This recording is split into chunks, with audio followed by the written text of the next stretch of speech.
기도드립니다. 할렐루야. 거룩하신 주님 예수 그리스도의 이름으로 이 주님의 날 또 하나님 전에 나와 예배를 드릴 수 있게 하여 주시면 감사를 드립니다.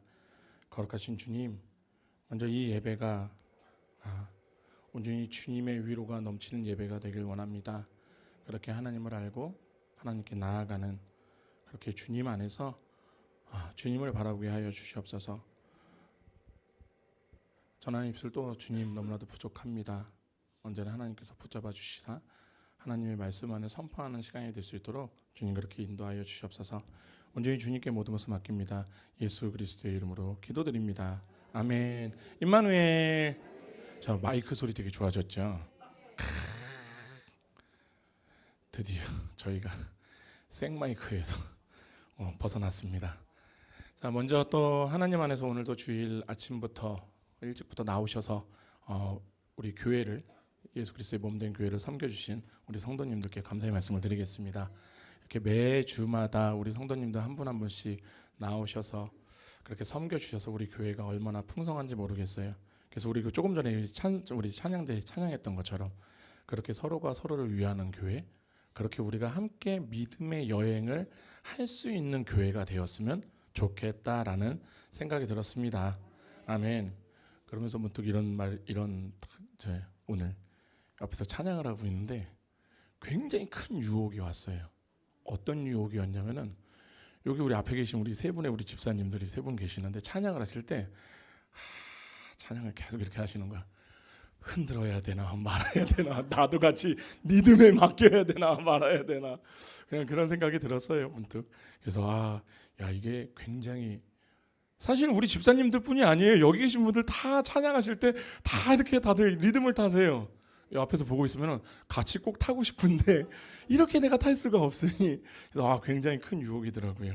자, 어찌됐든 오늘 말씀을 나누려고 합니다. 오늘 말씀은 로마서 1장 16절의 말씀입니다. 제가 한번 다시 읽겠습니다. 내가 복음을 부끄러워하지 아니하노니 이 복음은 모든 믿는 자에게 구원을 주시는 하나님의 능력이 됨이라. 먼저는 유대인에게요 그리고 헬라인에게로다. 아멘. 오늘의 말씀의 제목이 하나님의 복음을 부끄러워하지 않는 것. 먼저 이런 생각을 해보시는 분들이 계실 것 같습니다. 우리가 왜 누군가를 전도를 하거나 누군가에게 하나님 말씀을 전하거나 또는 하나님의 말씀을 또 우리가 질문을 받을 때도 있잖아요. 그때 우리들이 가끔가다 이런 생각을 할 수도 있을 거라고 생각이 들어요. 내가 복음을 부끄러워하나? 내가 지금 누군가에게 복음을 전하는 데 있어서 나는 지금 이 복음을 부끄럽지 않게 생각하나 부끄럽게 생각하나? 분명히 있을 거라 저는 믿거든요. 왜냐하면 저 또한도 그랬으니까. 그런데 오늘 본문의 말씀이 뭐냐면 딱 내가 복음을 부끄러워하지 아니하노니. 아멘. 그래서 어쩌면 이 말씀을 통해서 우리가 내가 지금 알고 있는 것, 내가 지금 느끼고 있는 감정들이 무엇인지에 대해서 정확하게 알 수 있는 시간이 되었으면 합니다. 아멘. 그래서 오늘은 16절의 말씀을 좀 집중적으로 볼 거고요. 먼저 이 말씀은 15절의 말씀과도 연결이 되어 있는 거예요. 바울이 로마에서 복음을 전하는 일이 그토록 간절한 이유는 그가 바로 복음을 부끄럽게 생각하지 아니하기 때문에. 아멘. 자, 그럼 제가 이런 질문 한번 드릴게요. 그럼 우리는 언제 부끄러움을 느낍니까? 이게 복음이 아닌 그냥 우리가 부끄러움을 느낄 때, 수치감을 느낄 때가 언제일까요? 그냥 이런 거 아닐까요? 제가 어렸을 때도 있었던 일인데, 그 골목에서 골목대장질하는 애들이 꼭 있잖아요. 한두 명씩. 근데 그런 애들이 꼭 이제 마을에 한 아이가 이사를 오면은 꼭 그 말도 안 되는 그 자신감으로 내가 쟤를 이겨. 제가 좀 왜소해 보이니까. 그래서 막 다른 아이들한테 얘기해요. 야, 쟤 아무것도 아니야. 쟤 이사 왔다는데 아무것도 아니야. 라고 큰 소리 뻥뻥뻥뻥 치다가 조금을 흘러서 또 금방 또 친해지게 되잖아요. 그러다 싸웠네. 그런데 두둥겨 맞았네. 그러면 친구들이 그러겠죠. 뭐야, 네가 다 이긴다고 했잖아. 어디서 뻥을 그렇게 쳐? 그러면 완전 어떻게 보면 그 친구를 되게 깔보던 이 골목대장질 하던 애는 되게 부끄럽겠죠. 수치스럽겠죠. 완전히 허풍쟁이가 된 거니까. 그렇지 않나요? 또 이런 질문, 또 이런 게 또 있을 것 같아요. 제가 예전에 TV를 보다가 제가 예전에 이제 굉장히 좋아하던 TV 프로그램이 하나님을 믿기 전에, 안에 있기 전에 있었는데, 그 중에서 이제 어떤 되게 유명한 씨름 선수 출신의 연예인이 나와서 이러는 거예요. 야, TV에서 물고기는 통증을 느낄 수 없대, 안 느낀대라고 얘기를 하는 거고, 그리고 이제 이 이야기의 정확한 이야기는 그럼 포유류를 제외한 모든 다른 동물은 통증을 느끼는 감각이 없다. 그렇기 때문에 느끼지 못한다. 이거 갖고 TV에서 막 싸우고 있더라고요. 근데 이 유명한 출신의 씨름 선수 출신의 연예인이 자신 있게 이야기하는 이유는 단 하나였어요. 내가 아는 친한 형이 그렇게 말을 했어. 그렇게 얘기를 하는 거예요. 그런데 결과가 어떻게 나왔냐면은 그 분은 그 씨름 출신의 개그맨이 된 그분은 그 형을 엄청나게 신뢰를 한 거잖아요. 그래서 그 형이 느끼지 못한다고 하니까 그렇게 얘기를 했는데, 거기서 이제 많은 사람들이 물어본 거죠. 과학자들에게도 전화해서 물어보니까 웬만한 동물들은 다 느낀다. 그냥 못 느끼는 게 없다. 돌 빼고는 다 느낀다라고 얘기를 하는 거예요. 그럼 이 사람은 굉장히 신뢰하던 형의 말을 듣고 그걸로 저녁 내기를 걸었다가 저녁 내기를 다 날려버리는, 제가 뭐 이건 워낙 유명했던 TV 프로이기 때문에 다 아실 거라 생각이 들어요. 그렇게 해서 이 연예인은 창피를 당하는. 근데 사실 제가 지금 말씀을 드리는 예시가 우리가 만약에 그 가운데 있으면은 우리도 경험을 하겠죠. 이때 당시에 우리가 어떤 느끼는 감정이 뭘까요? 부끄러움. 내가 그 형을 믿는 게 아닌데 괜히 아는 체해서, 때로는 내가 괜히 난척해갖고 내가 이게 뭐지? 라고 생각을 할 수 있을 것 같아요. 이런 게 바로 수치심 또는 부끄러움이라는 거예요. 그런데 우리가 이런 상황에서 수치심과 부끄러움을 당하지 않을 수 있는 방법이 뭐냐면은, 내가 그 동네 꼬마하고 싸워서 싸우면 이길 수 있는 방법은요, 내가 나를 단련하는 것밖에 없어요.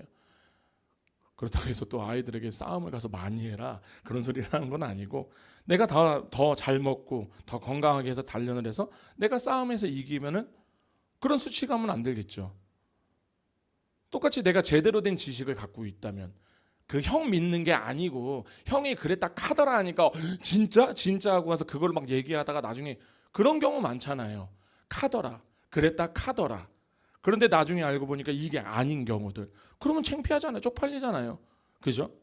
그러면 이것을 하려면 어떻게 해야 돼? 이것이 이런 일을 안 나가려면 내가 나에게 조언을 해주는 그 사람이 정말로 제대로 된 카더라 통신이 아니라 제대로 된 조언을 해줄 수 있는 사람을 만나거나, 아니면 내가 그렇게 정보를 얻었을 때 내가 그것을 확인해 보거나, 그렇죠.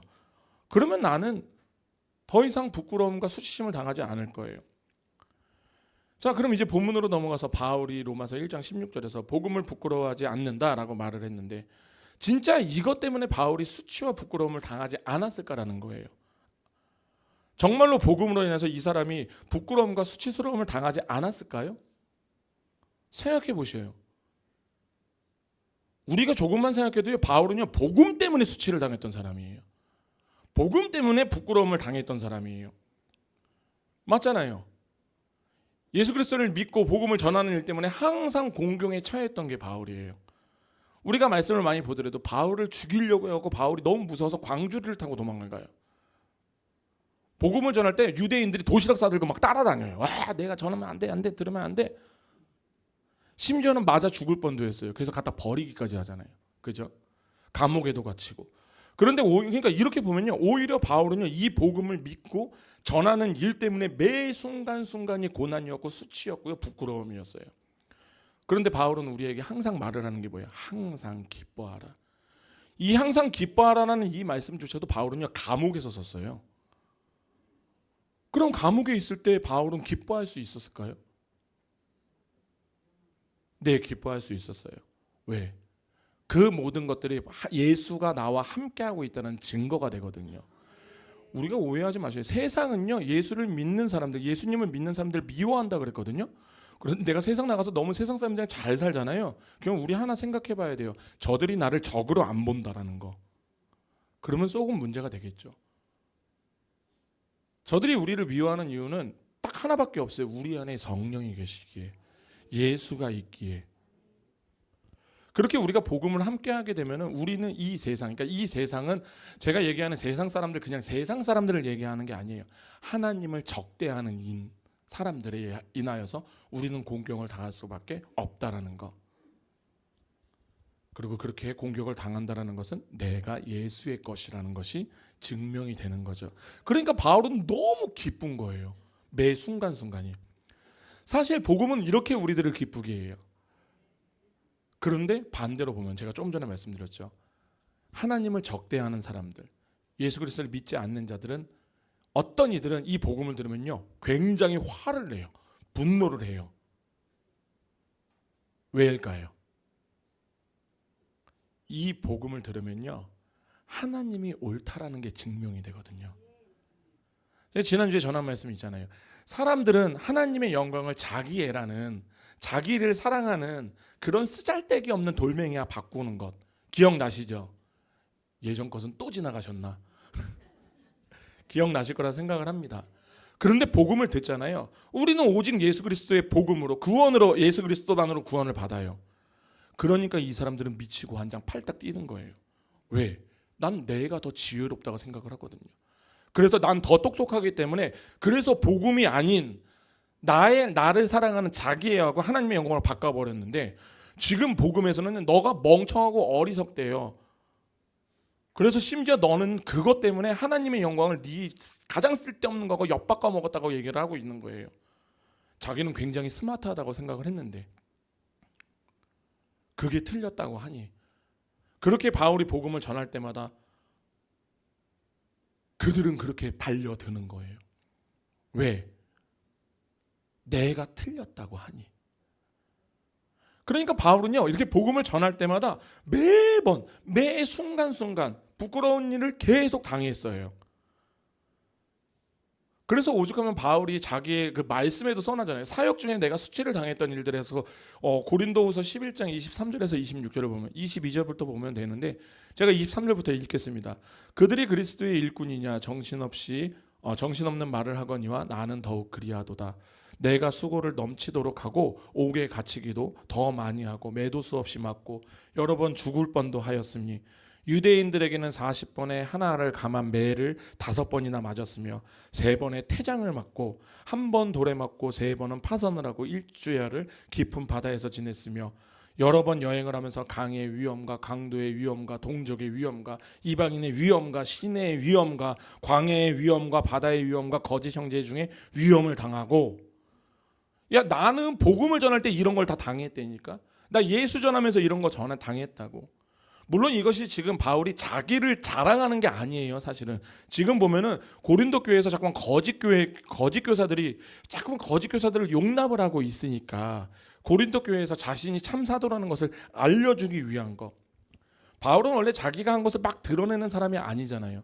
그러니까 바울이 3층쯤 갔다 온 것도 사실은 야 내가 갔다 왔어라고 얘기할 수 있는데, 야 내가 알고 있는 한 사람이 있더라. 그 사람이 갔다 왔더라. 그런데 우리 지금 이 땅 가운데 살아가시면서 천국 좀 갔다 왔다고 하시는 분들 난리잖아요, 난리.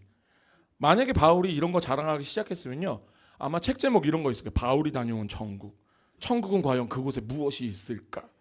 바울이 천국을 말하다. 뭐 이런 타이틀로 어마어마한 책들이 나왔겠죠. 바울이 그때부터 책을 엄청 썼겠죠. 그러면 바울이 선교 여행을 다닐 새가 어디 있어요? 집회 다니기 바빠 죽겠지. 그렇지 않아요? 그런데 바울은 어때요? 자기가 다녀왔단 말을 안 해요. 이게 바로 진짜 은사자들이 하는 거예요. 그런데 교회에서는, 고린도 교회에서는 이것들이 진짜 가짜, 진짜 작가자를 구분하지도 못하고 가짜들을 막 받아들이고 있는 것들. 그렇기 때문에 어쩔 수 없이 보여준 거예요. 어쨌든 그러면 왜 바울은 복음을 부끄러워하지 않았다고 말을 하는 것일까? 그게 로마서 1장 14절의 말씀. 헬라인이나 야만인이나 지혜 있는 자나 어리석은 자에게 다 내가 빚진 자라. 바울은 당시 온 세계에 믿지 않는 자들을 보면서 내가 빚졌다라는 마음을 가졌다라는 거예요.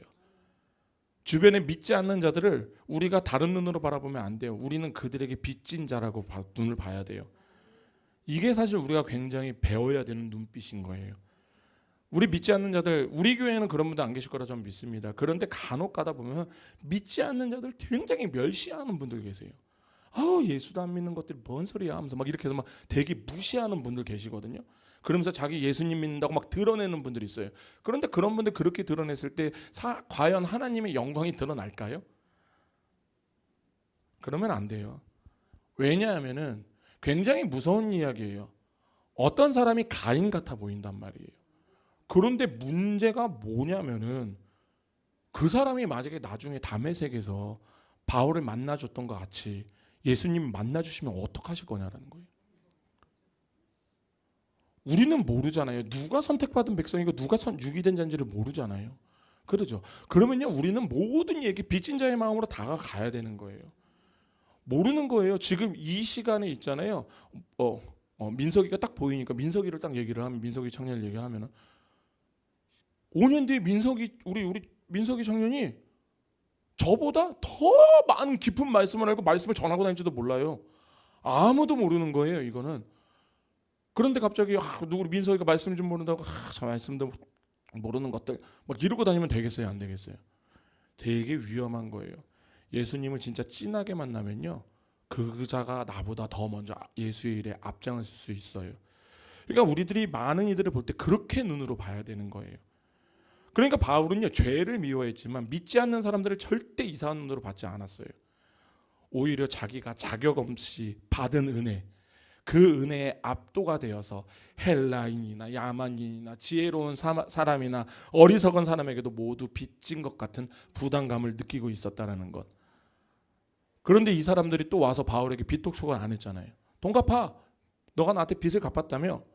우리 주변에 믿지 않는 자들이, 동료들, 가족들이, 친구들이 우리에게 가진 것을 달라고 하지는 않죠. 그렇지 않나요? 고린도전서 1장 22절에서 23절에 이렇게 얘기합니다. 유대인은 표적을 구하고 헬라인은 지혜를 찾으나 우리는 십자가에 못 박힌 그리스도를 전하니 유대에게는 꺼리끼는 것이요 이방인에게는 미련한 것이로되.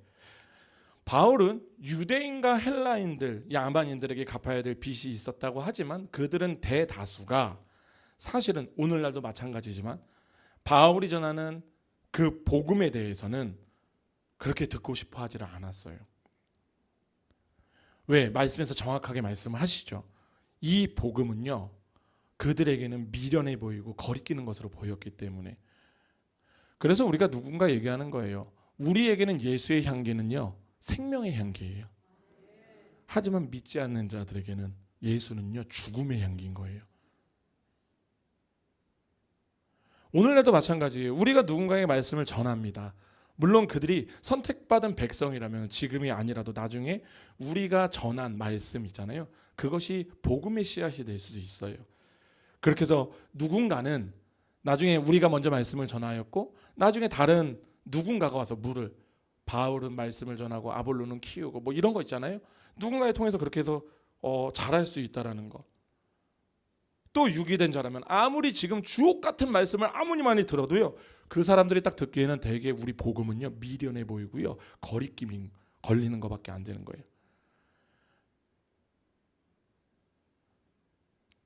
지금도 사실은 이 일이 계속 일어나고 있는 일이죠. 그러니까 로마서 1장 16절의 말씀, 바울이 부끄러워하지 않을 수 있었던 근거가 복음이었다는 사실을 보기에 앞서서 우리가 정확하게 봐야 되는 건 뭐다?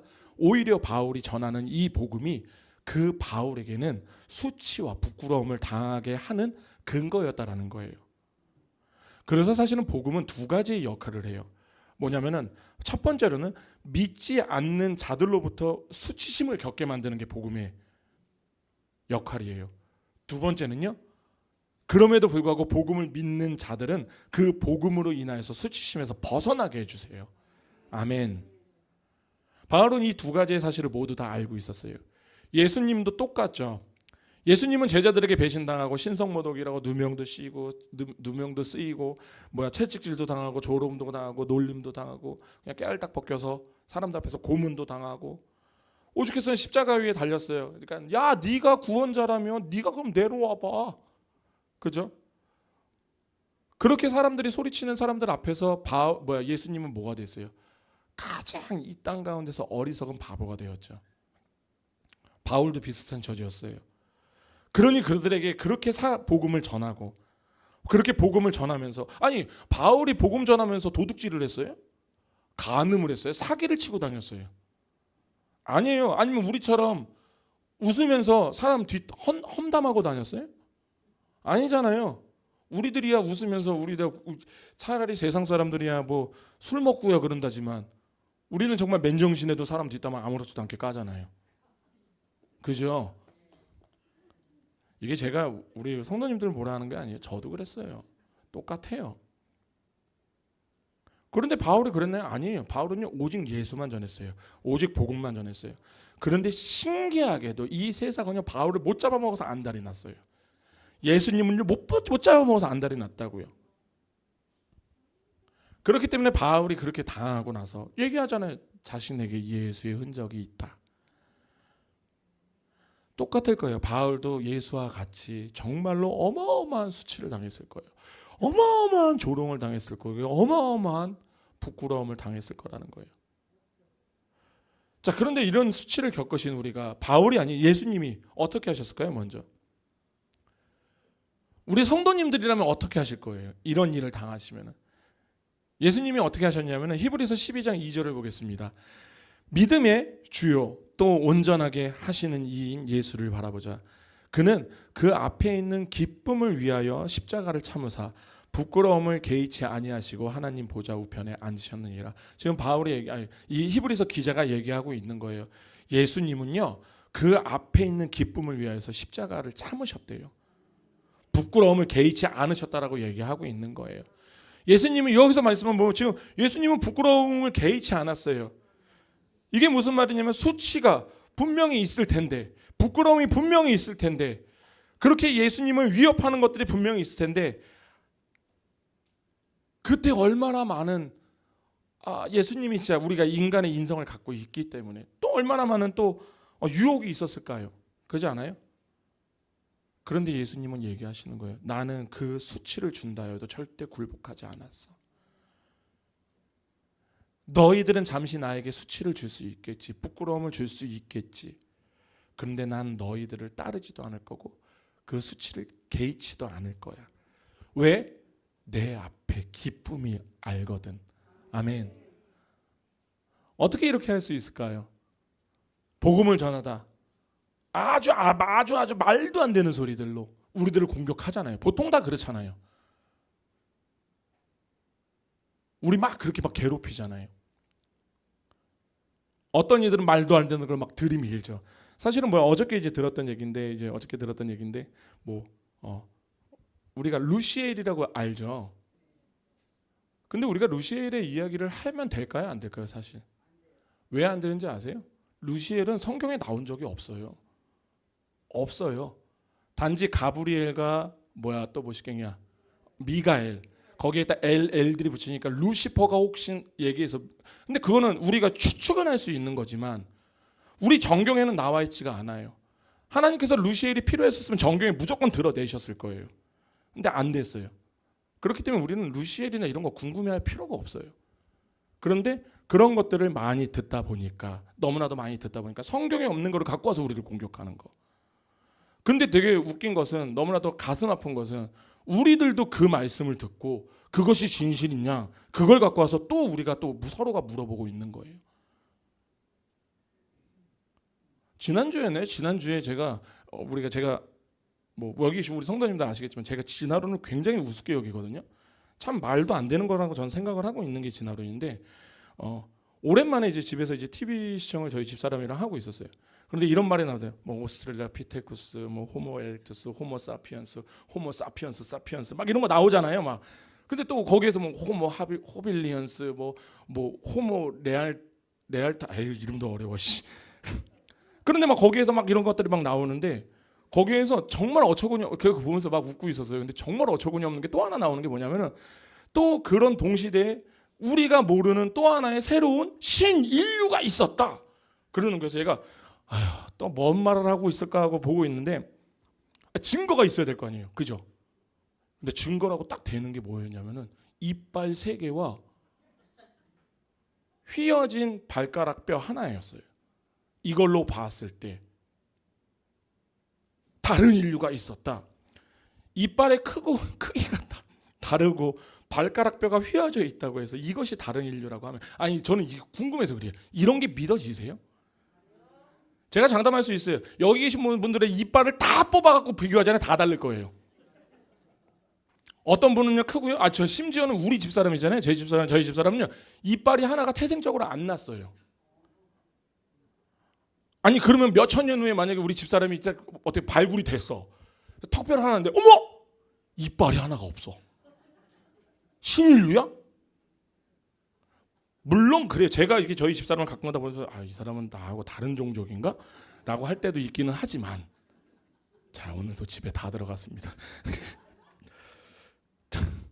그런데 어떻게 그런 이빨 3개와 휘어진 발가락 하나를 가지고, 발가락뼈 하나를 가지고, 제가 장담할 수 있다니까요. 여기 계신 분들 제가 발가락뼈 다 엑스레이 찍잖아요. 다 다를 거예요.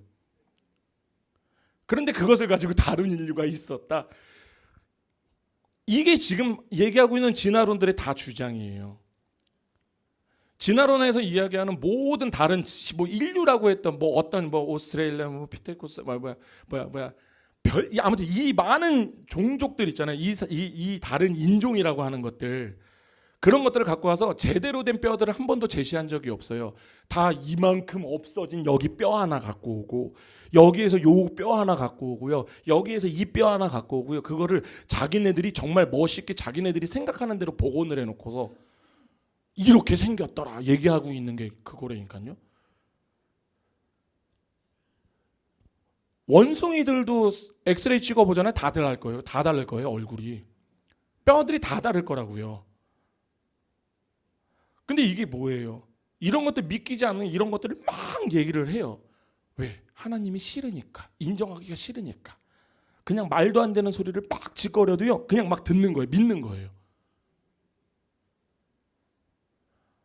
우리가 얘기하잖아요. 복음을 전할 때 있잖아요. 어떤 이들은 이런 식으로 걸고 넘어진다니까요. 아니 아담과 하와는 왜 죄를 졌습니까? 아담과 하와는 하나님께서 만드셨을 때 완전한 존재가 아니었죠. 피조물을 만약에 완전한 존재였으면 아담과 하와는 하나님이었겠죠. 그죠? 그러면 우리가 천국에 있는 우리가 죄를 지었다고 하는 그 천사들 있잖아요. 타락 천사들, 루시퍼라고. 지금 이제 루시퍼가 천사들의 그 타락 천사의 대명사가 되었으니까 루시퍼들 있잖아요. 루시퍼. 걔들은 왜 죄를 졌을까요? 똑같은 거예요. 그들도 완전한 자들이 아니었어요. 왜? 걔들이 만약에 완전하게 하나님과 동등하게 만들었으면 걔는 하나님이었죠. 그죠? 그렇기 때문에 왜 어떤 계기로 인해서 죄를 지었는지는 우리는 알 수 없지만 그들은 완전하지 않았기 때문에. 피조물이었잖아요. 피조물들은 다 불완전해요. 아시겠나요?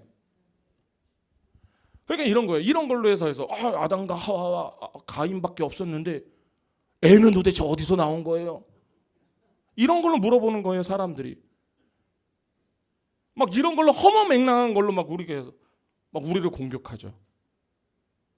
그렇게 해서 우리한테 어리석은 거야, 부끄러운 거라고 얘기하시면 우리 성도님들 어떻게 대항하시겠어요? 이거는 제가 내드리는 숙제예요. 자, 여하튼 다시 설교로 돌아가서, 자, 우리가 히브리서 12장 2절의 말씀을 보면 앞에 있는 기쁨을 위하여서 이렇게 얘기하셨어요. 수치심과 부끄러움은요, 예수님이 이 땅에서 맺으신 모든 도움의 손길을 다 끊어놨어요. 제자들도요, 이 수치심 때문에 다 도망가 버렸어요. 예수님은요, 예수의 이름이요, 이 수치심 때문에, 이 부끄러움 때문에 조롱거리가 되었어요. 완전히 발가 벗긴 채, 깨알딱 벗긴 채. 이 깨알딱은 어디서 나온 거지? 아무튼 이렇게 벗긴 채 누구한테도 위로를 받지 못했어요. 너가 구원자면 네가 너 자신을 구해보라는 이런 소리까지 들었어요. 얼마나 수치스러웠을까요? 근데 이런 수치스러운 이런 박해 아래서도 모든 도움이 다 끊어진 상태에서도 예수님이 말씀하시는 거예요. 지금 당장의 절실한 도움의 손길을 마음에 두신 것이 아니라 앞으로 다가올 미래, 그 기쁨, 하나님 우편에, 그 보좌 우편에 앉아 계시는 것에 집중을 하셨다라는 거예요. 이 말이 뭐냐면 비록 수치를 당하였지만 하나님 아버지를 절대 부끄럽지 않게 생각했다라는 거. 왜 그랬을까요? 그분의 모든 것을 다 인정하였기 때문이에요. 아멘. 바울도 그와 같다고 말씀을 드리고 싶어요. 스데반도 똑같죠. 오죽했으면은 그 맞아 죽는 그 순간에도 자기를 변호하지 않는다니까요. 예수님을 전해요. 로마서 1장 16절에서 나는 복음을 부끄러워하지 않는다라고 얘기했어요. 비록 문명인에게나 헬라인이나 그를 조롱하고 복음을 어리석은 거라고 얘기하는 자들, 또 유대인들은 거짓 그리스도 전한다고 그렇게 뭐라고 하고 비웃고 그랬어요. 근데 바울은요, 복음을 절대 부끄러워하지 않았다고요. 왜? 말씀 오늘 본문에 나와 있죠. 이 복음은 모든 믿는 자에게 구원을 주시는 하나님의 능력이 됨이라. 아멘. 믿고 있었다라는 거예요. 믿는다라는 거예요. 여기에 대해서 인정을 한다라는 거예요. 죽은 자 가운데서 하나님의 아들로서 능력으로 살아나신 예수 그리스도의 그 메시지, 예수님을 믿는 자들에게 값없이 주시는 그 은혜, 이 복음의 메시지를 믿는 자에게는 영원한 구원이 있다라는 것. 그렇기 때문에 이 모든 것을 신뢰하였기에, 이 모든 것을 믿고 있기 때문에 우리는 이것을 절대적 신뢰라고 하는 겁니다. 그렇다면 똑같이 우리도 복음을 믿고 전하는 이유로 수치를 당할 때 어떻게 수치심을 극복할 수 있을까요? 그에 대한 답이 바로 이거예요. 예수 그리스도를 믿는 죄인에게 있을 영원한 기쁨을 주는 이 복음의 능력을 생각하기를 바랍니다. 이 복음 외에는 이 세상에 우리에게 기쁨을 줄 수 없다라는 것, 우리들의 영원한 구원은 오직 예수 그리스도라밖에 없다라는 것을 기억하라는 거예요. 예수님을 인정하지 않는 종교에서는 죄로 인하여서 거룩한 신과 분리된 인간의 이 문제를 해결할 수 있는 것이 행위 대신에 오직 믿음으로만, 은혜로만을 얻을 수 있다라는 이런 말은 말도 안 되는 소리라고 얘기를 해요. 그런데 우리는 아니죠. 우리가 믿는 예수 그리스도는 그렇게 얘기 안 하셨죠. 이 복음은 뭐라고 얘기하냐면 죄로 인하여서 거룩한 하나님과 분리가 되어버린 죄인을 구원하시기 위하여서 하나님이 오셨어요. 그리고 너희들은 절대 믿을 수 없는 그 존재를 예수 그리스도께서 오심으로써, 그렇게 성령님이 오심으로써 우리가 하나님을 믿게 만들어 주셨다고요. 그렇게 하나님으로 인도하셨다고요. 그 유일한 메시지가 바로 예수 그리스도라는 것을 말하고 있는 겁니다. 오직 이 유일한 복음만이 우리를 구원으로 이르게 하는 하나님의 능력이 됨이라. 아멘. 그래서 바울은요, 예수님이 그러셨던 것 같이 그 많은 고통을 당해도요, 그 오해를 받아도요, 그렇게 많이 괴롭힘을 당해도요, 다 감내했어요. 근데 하지만 부끄러워하지는 않았다고요. 우리도 분명히 예수 안에서 예수 그리스도의 복음을 전할 때 부끄러움을 당하겠지만 부끄러워하실 필요가 없다라는 거예요. 우리가 이것을 믿고 있다면, 그렇게 마지막 날에 이 복음을 통해서 우리가 승리를 누릴 것을 확신하잖아요. 아멘. 확신이 안 되는가요? 근데 제가 말씀드려요. 이런 것을 우리가 인정을 하려면 어떻게 해요? 이것에 절대적 신뢰를 가지려면 어떻게 해야 돼요? 우리가 이 신뢰를 가지려면 어떻게 해야 되냐고요. 물론 우리에게 처음 들어오는 이 믿음은 완전한 믿음입니다. 그런데 이 믿음은 우리 각자의 분량대로 쓰이고 있어요. 그런데 너무나도 억울하지 않으세요? 저는 사실 굉장히 이 분량대로 쓰인다는 게 억울해요. 왜냐하면 만약에 저에게 이런 종직 그릇만한 믿음의 분량을 쓰는 사람이라고 하면은, 물론 제가 여기에 안주하게 되면 저는 너무나도 편하겠죠. 요 정도만 쓰면 되니까. 그렇지 않아요? 만약에 누군가가 저에게, 하나님이 저에게 주시는 명령이 너는 이 사람만 구원해 하면은 저는 물론 편해질 것 같아요. 그 사람만 구원하면 되니까. 그런데 전 좀 너무 억울해요. 종제기 그릇만한 믿음을 쓴다라고 하면은, 아니 최소한 우리가 자존심이 있지, 세숫대야는 아니어도 최소한 냉면 그릇만큼은 써야 되는 거 아니에요? 그렇지 않아요? 우리가 믿음의 분량대로 해서 쓴다라고 해서 우리가 나의 믿음에 대해서 내 잣대로 폄하하지 마세요. 우리는 내 마음은요, 우리 성도님들 말고 제 마음은요, 밴댕이 소갈딱지예요. 여기 계신 분들도 저는 그럴 거라 생각을 해요. 다 밴댕이 소갈딱지일 거예요. 그런데 우리 거기에서 안주하지 말자고요. 만약에 하나님이 우리에게 주시는 믿음의 분량을 너희가 쓸 것이고 너희가 했을 때 우리는 하나님의 분량을 제대로 모르잖아요. 그럼 우리는 그때 고백해야 돼요. 하나님, 한 명이요? 절대 아닙니다. 전 100명 전도하겠습니다. 저는 1000명에게 복음을 전하겠습니다. 우리 욕심내야 돼요. 믿음의 분량에 대해서는. 다른 거에 대해서는 욕심을 내려놓으세요. 하지만 우리가 단 하나는 욕심을 내야 돼요. 이 믿음의 분량을 내가 얼만큼 써야 될지에 대해서는. 사도 바울은 얼만큼을 썼을까요? 모르겠어요, 전. 하지만 우리보다 엄청 많이 썼겠죠. 그래서 이 믿음에 대해서는, 이 믿음의 분량을 쓰는 거에 대해서는요, 그냥 내가 내 자신이대로 편하고 싶은 대로 정하지 마세요. 하나님께서 나에게 주시는 믿음이 얼마만, 그 믿음은 완전해요. 다 쓰고 싶어 하셔야 돼요. 그래서 믿음을 하나님의 나라를 위해서 모든 것을 쓰는 것은 있잖아요. 여기에 대해서는 욕심쟁이가 되시길 바라겠습니다. 자, 그럼 제가 다시 또 한번 물어볼게요. 그럼 어찌됐든 우리가 100명이든 1000명이든 하나님 앞에 많은 사람들이 인도하고 싶어요. 그러면 우리가 어떻게 해야 돼요? 우리가 전하는 복음이 부끄럽지가 않아야 되겠죠.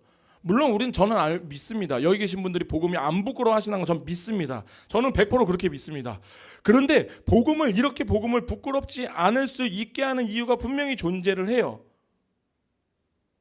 물론 믿음이 내 안에 있기에 그렇기에 부끄러워하지 않지만, 더 나아가서 그 믿음을 기반으로 해서 우리가 하나님께서 우리에게 주신 이 말씀을 통하여서 하나님을 알아갈 때일수록 나는 하나님을 더욱더 신뢰하겠죠.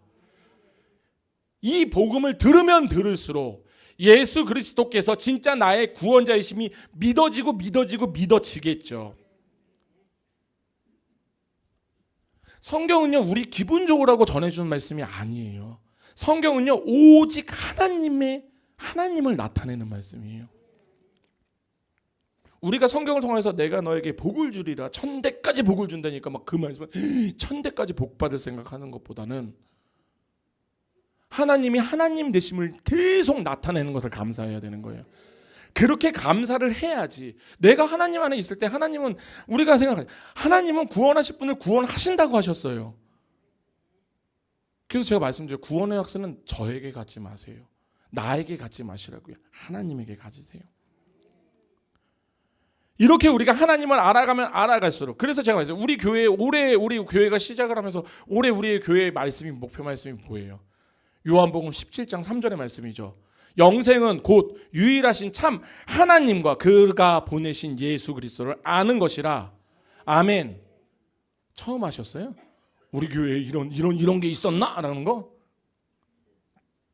우리가 이렇게 참 하나님과 예수 그리스도를 알 때 우리가 복음을 어떻게 부끄러워할 거예요? 부끄러워하고 싶어도 부끄러워 못하겠죠. 왜? 나는 하나님에 대한 절대적 신뢰가 있거든요. 나는 예수 그리스도에 대한 절대적 신뢰가 있거든요. 그렇게 내가 전하는 이 복음이 절대적 진리라는 것에 대해서 믿고 있거든요. 물론 저도 사람이기에, 여기 계신 우리 성도님들도 사람이기에 우리 실수가 엄청 많아요. 그런데 우리가 안도하는 마음이 뭔지 아세요? 하나님은 실수하지 않으세요. 우리가 이렇게 복음에 대해서 신뢰가 있을 때 지금 당장의 고통은 너무나도 힘들 거예요. 너무나도 아플 거예요. 다른 이들이 저를 그렇게 무시를 할 거예요. 우리 청년들이 가장 많이 듣는 소리들이 있을 거예요. 야, 네 그 시간에 교회 가지 말고 학원을 가서 네 자기 개발을 해.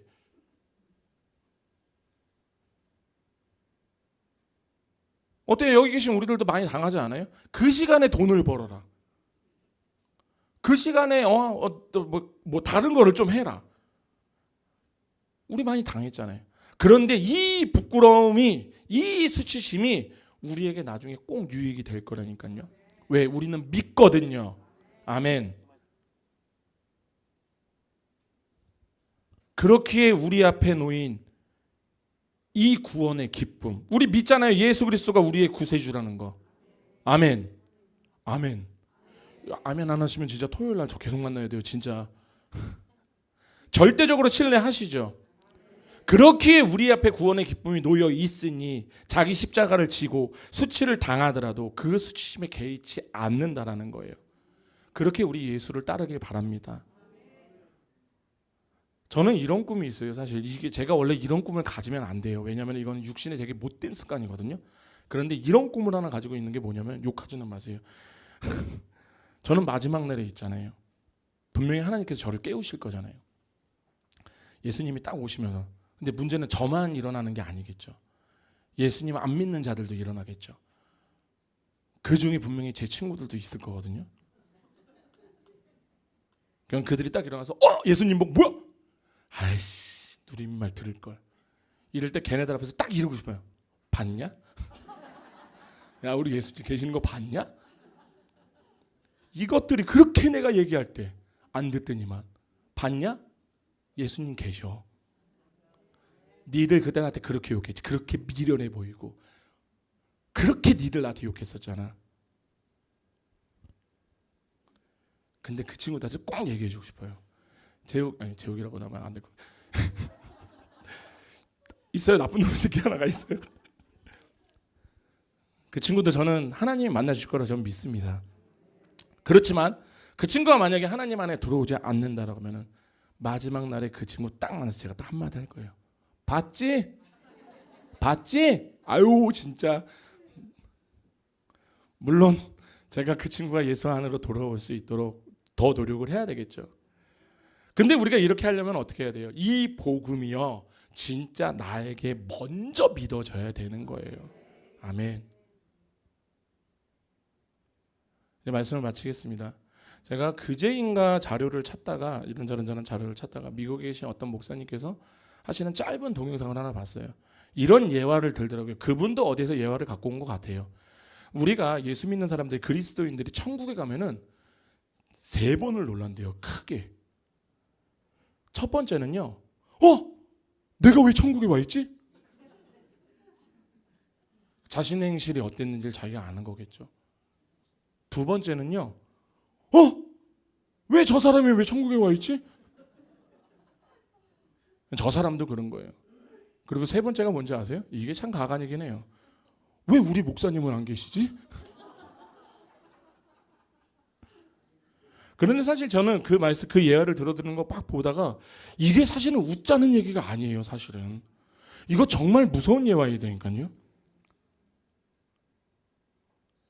지금 우리가 이 자리에 계신다고 할지라도 우리 성도님들은 안 계시겠지만 그런데도 이 자리에서 내가 천국 가는 것에 대해서 내 행실을 보고 내가 놀랄 수도 있어요. 진짜 내가 천국 가는데 깜짝 놀랐어. 내가 왜 여기 있는 거야?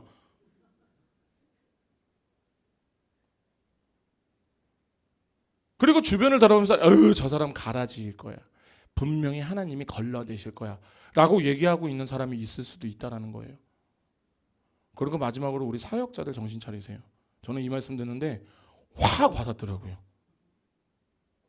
내가 없을 수도 있겠구나. 그럼 우리 성도님들이 우리 그렇게 찾고 있을 때 베드로 남성교회하고 우리 방빌리강 베드로 남성교회 막 다 우리 방강도사님 찾고 있을 때 방강도사님 없을 수 있어요. 여기 계신 분들이 저를 그런데 우리 임 목사님 어디 계셨는데 제가 없을 수도 있다고요. 이거 굉장히 무서운 이야기예요, 사실은. 그렇기 때문에 우리가 먼저 복음이 믿어지지 않으면은 이 복음은 우리에게 계속 부끄러운 것이 되는 거예요. 그런데 여기 계신 분들 저는 믿습니다. 복음이 안 부끄러우실 거예요. 왜? 우리는 예수 그리스도를 믿거든요. 진짜 복음을 믿기를 바랍니다. 그렇게 신뢰하시기를, 그리고 그렇게 전하시기를. 이 복음은요 절대 부끄러운 것이 아니에요. 아멘. 기도하시겠습니다. 할렐루야. 거룩하신 주님, 예수 그리스도의 이름으로 지금 이 시간 아버지의 말씀을 전하였습니다. 주님, 그렇습니다. 우리는 아직까지도 주님의 이 복음을, 예수 그리스도의 이 복음을 어쩜 부끄러워하고 있을 수도 있습니다. 거룩하신 주님, 만약 그랬다면 되돌려 하나님 앞에 나와 하나님과의 모든 관계를 하나님의 뜻대로 정리하게 하여 주시옵소서. 그렇게 예수 그리스도를 믿고 그 복음을 절대 부끄러워하지 않는 자들이 되게 하여 주시옵고, 더 나아가서는 이 부끄러워하지 않는 복음을 통하여 더 많은 이들에게 예수 그리스도를 전하는 자들이 될 수 있도록 주님 그렇게 인도하여 주시옵소서.